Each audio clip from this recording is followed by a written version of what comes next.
जब पूरी दुनिया मिडल ईस्ट पर फोकस कर रही है, एक साइलेंट क्राइसिस कैरिबियन में एक्सप्लोर होने की एज पर है।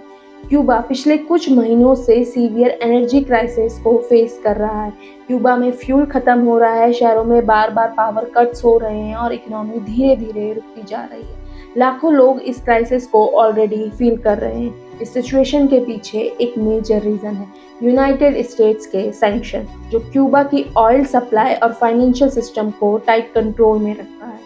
लेकिन अब स्टोरी यहीं से और डेंजरस हो जाती है। यूएस ऑफिशियल ने अभी तक अपना एग्जैक्ट रिस्पॉन्स क्लियर नहीं किया है, लेकिन एनालिस्ट वार्न कर रहे हैं कि सिचुएशन और एस्केलेट हो सकती है। और इसी बीच रशिया ने क्यूबा की हेल्प के लिए ऑयल टैंकर्स क्यूबा की कैपिटल हवाना की तरफ भेजे हैं।